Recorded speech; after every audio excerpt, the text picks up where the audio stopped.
Dr Monia Melek, l'association tunisienne de recherche en immuno-oncologie, pour cette invitation. C'est un grand plaisir donc de présenter, parler pour introduire cette journée, un peu d'histoire. L'immunothérapie, on n'est pas arrivé comme ça, donc c'est parti, c'est presque sur 100 ans, de l'immunosurveillance à l'immunothérapie. Donc,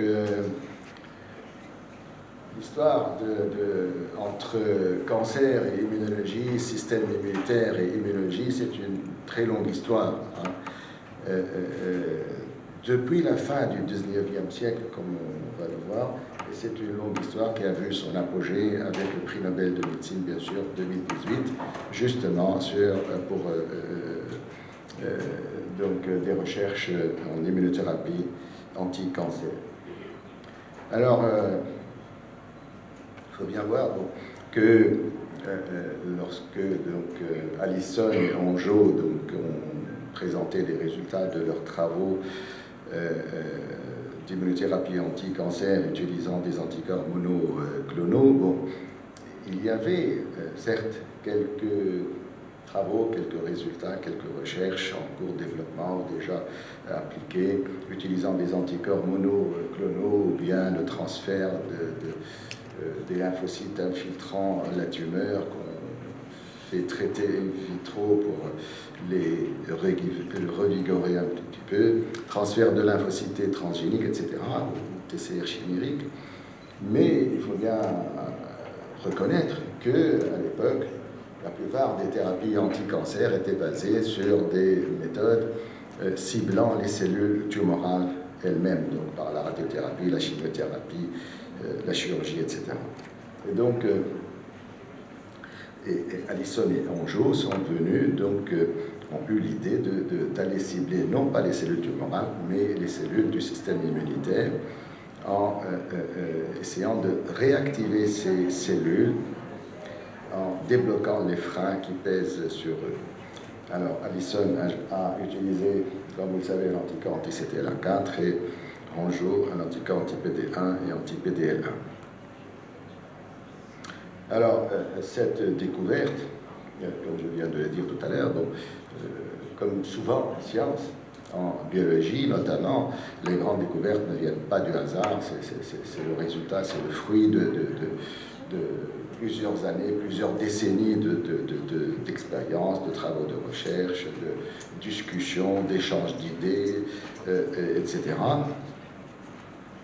Et l'immunothérapie, cette approche nouvelle, n'échappe pas à cette règle. Et tout a commencé, comme je l'ai dit au début, par ce concept de l'immunosurveillance, on peut dire.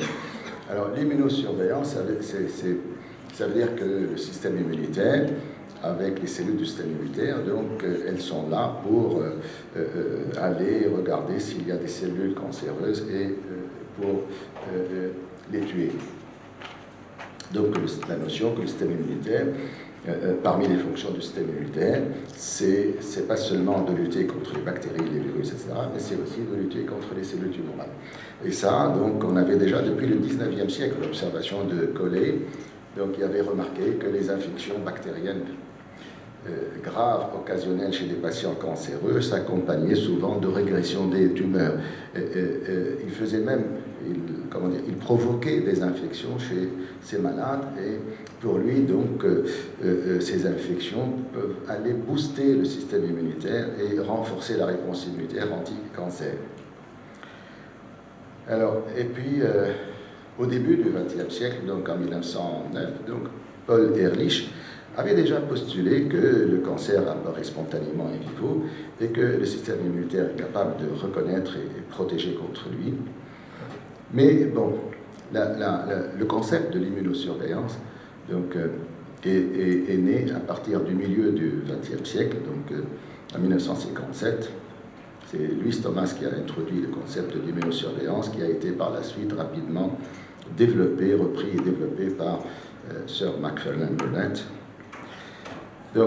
La théorie postule que les cellules effectrices du système immunitaire patrouillent, comme je viens de le dire, activement le corps pour identifier et éradiquer les cellules tumorales naissantes. Et avec l'identification des cellules T dans les années 70, donc c'est les cellules T qui étaient postulées comme étant les cellules effectrices de l'immunité, de l'immunosurveillance. Donc, le concept de l'immunosurveillance tel que avancé par Thomas et Burnett, donc je ne vais pas me répéter. Donc, l'idée, c'est que les organismes multicellulaires, avec de très nombreuses divisions cellulaires en permanence, donc avec toutes ces divisions cellulaires, il y a toujours un risque non négligeable de mutations qui peuvent amener à l'apparition de cellules cancéreuses, et qu'il faut bien qu'il y ait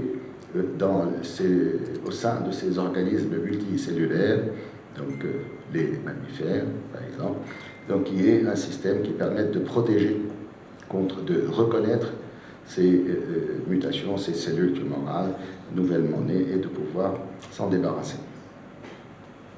Donc, comme l'a dit Burnett en 1971, par la suite, la plupart des cellules malignes ont des qualités antigéniques distinctes de celles du type cellulaire dont elles sont issues. Ces différences antigéniques peuvent, dans des conditions appropriées, être reconnues comme étrangères et provoquer une réponse immunitaire basée sur les immunocytes thymodépendants, c'est-à-dire sur les lymphocytes T, équivalente à un rejet d'homogreffe ou d'allogreffe. Et donc Thomas, lui, disait que le système immunitaire des vertébrés n'a pas nécessairement évolué d'abord comme une défense contre l'invasion par les micro-organismes. Et une des fonctions primaires du système immunitaire est donc, ça depuis 1959, est donc de prévenir le développement des cancers. Donc c'est l'immunosurveillance.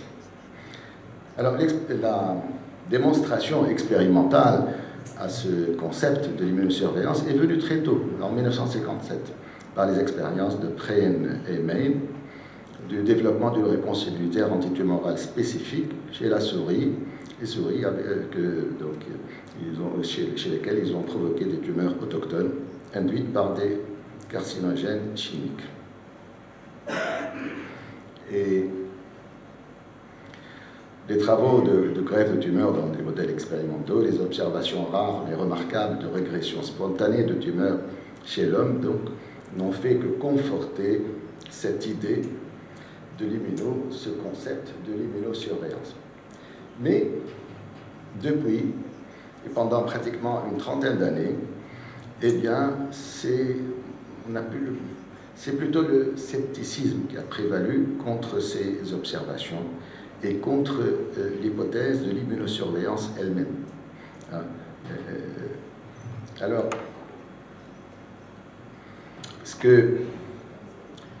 un des corollaires de l'immunosurveillance, c'est que les patients qui sont immunodéprimés, si le système immunitaire est là pour nous protéger contre les cellules cancéreuses, pour détecter les nouvelles mauvaises mutations, les cellules cancéreuses qui nouvellement nées, les détecter et les détruire, ça veut dire que les sujets immunodéprimés, les souris etc., donc devraient faire beaucoup plus de cancer, puisqu'ils n'ont pas de système immunitaire. Alors, en 1978, eh bien, l'équipe de Stuttman voulait démontrer l'invalidité du concept de l'immunosurveillance. Ils travaillaient sur des souris nude, donc des souris atymiques, et ils ont montré que ces souris, bien que sans lymphocytes T, sans thymus, sans lymphocytes T, eh bien, ne font pas plus donc, de cancer. Alors, mais c'est avec ces expériences qu'on a justement découvert les cellules NK. Parce qu'en fait, l'immunosurveillance, ce n'est pas que les lymphocytes T, c'est aussi les cellules NK. Et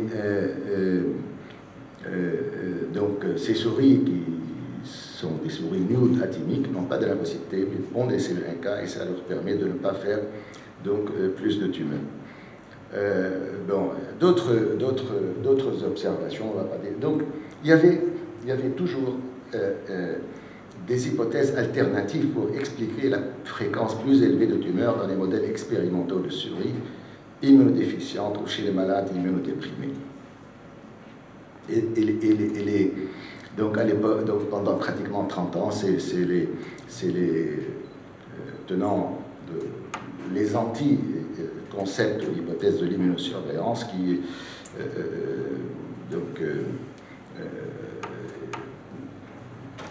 avaient donc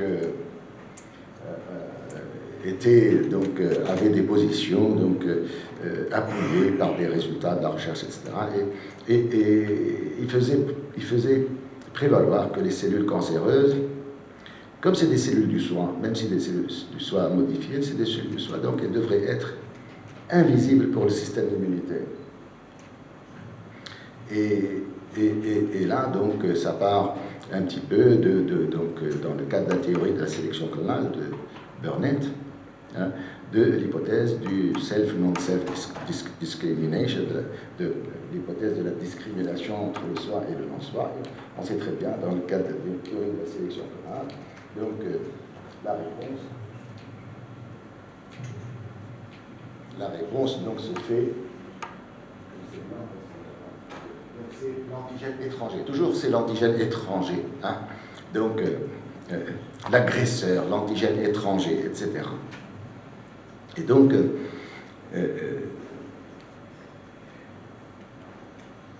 mais, bon, donc pendant...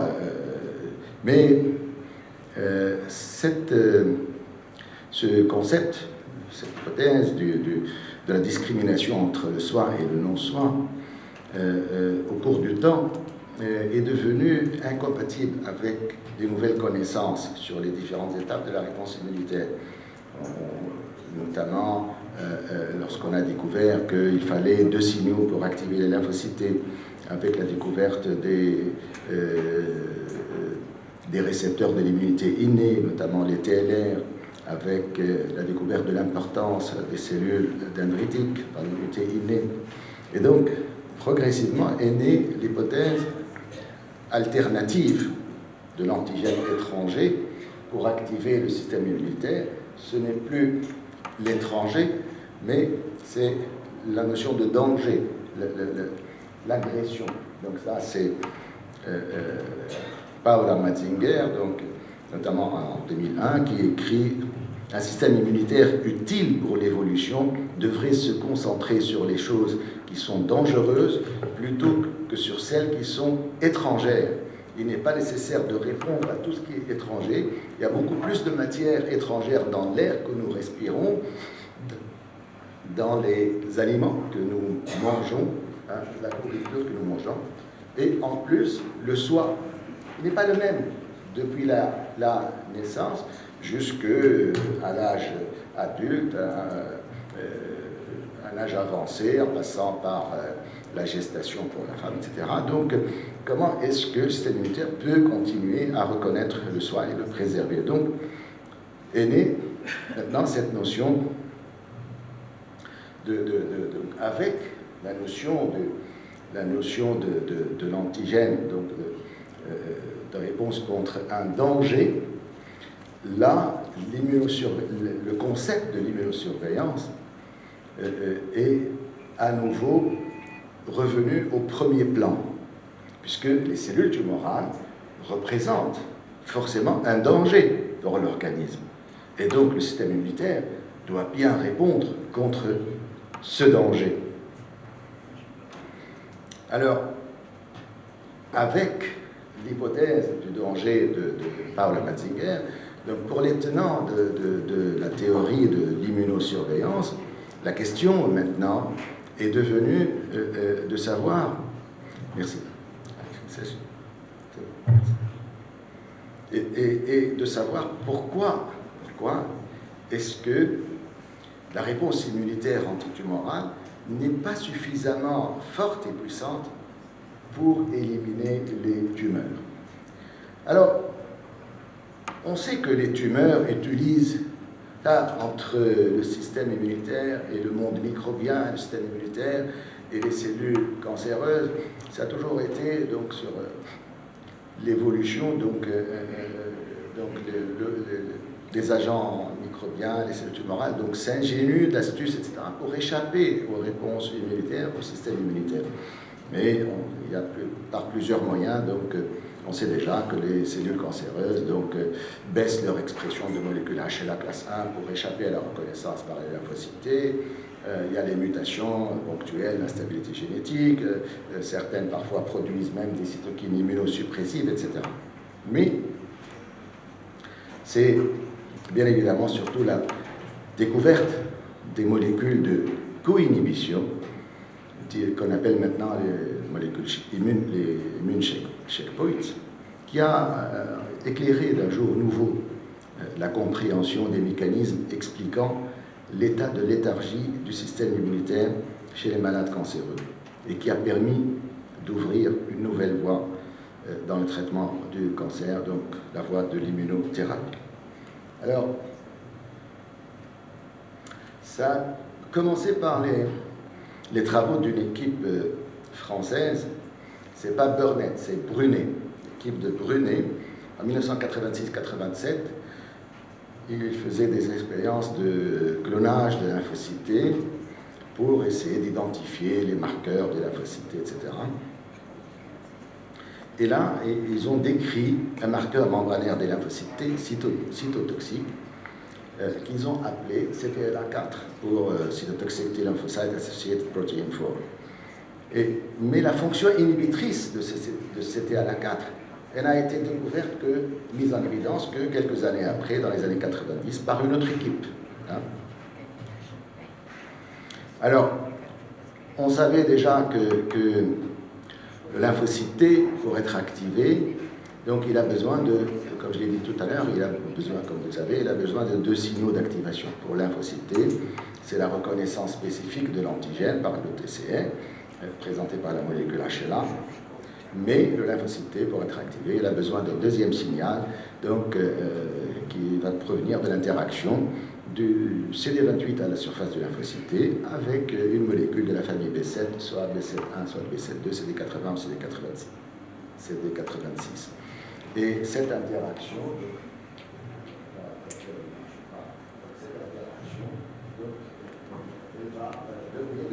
donc la première interaction, signal d'activation, TCR, HLA antigène, la deuxième, donc le signal de coactivation, et là, donc le lymphocyte T est activé. Ce deuxième signal est crucial pour l'activation du lymphocyte T. Sans ce deuxième signal, donc il n'y a pas d'activation. Ça va être ou bien l'anergie, ça peut être l'anergie, donc un des mécanismes de la tolérance périphérique.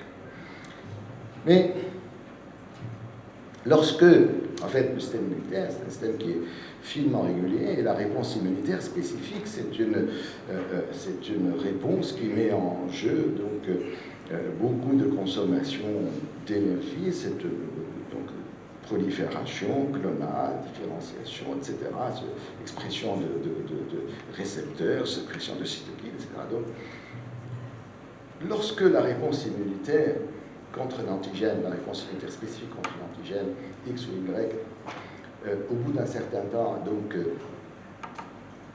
s'avère être inefficace, eh bien, un des mécanismes de régulation du système immunitaire, c'est que les lymphocytes T, au lieu d'exprimer CD28 à leur surface pour recevoir un signal d'activation, de coactivation, eh bien, ils vont se mettre à exprimer une autre molécule qui reconnaît la molécule B7, c'est CTLA4, qui la reconnaît avec une plus forte affinité. Mais l'interaction de B7 sur la cellule qui va présenter l'antigène avec CTLA4, elle va donner donc un signal avec CTLA4, un signal d'inhibition. Donc, B7 est le signal de coactivation, la récité est activée, et B7 avec CTLA4 maintenant, lorsqu'il y a beaucoup plus de CTLA4, eh bien, le lymphocyte T est inactivé. Donc, lorsque la réponse immunitaire, c'est un des mécanismes de régulation normale de la réponse immunitaire. Donc là, c'est les 2 signaux d'activation et de coactivation. C'est l'activation, la prolifération, les fonctions effectrices, etc. Pas de deuxième signal, c'est l'anergie, c'est un des mécanismes de la tolérance en périphérie. Et là, lorsque la réponse se prolonge inutilement, eh bien, le lymphocyte va exprimer CTLA4 et va recevoir un signal inhibiteur, donc arrêt de la prolifération, peut-être même mort cellulaire. Alors, on s'est rendu compte après, en fait, que CTLA4, ce n'est qu'un des mécanismes donc, de régulation, et il n'y a pas que CTLA4 comme checkpoint molécule checkpoint. Donc, CTLA4, donc, il est exprimé, donc il va intervenir au stade initial de la réponse, la phase primaire de l'activation des lymphocytes. Il y a un autre donc, marqueur, donc, une autre molécule membranaire, PD1, programme DEF1, qui va être exprimé pas seulement sur les lymphocytes T, mais aussi sur les B, d'autres cellules, certaines cellules myéloïdes.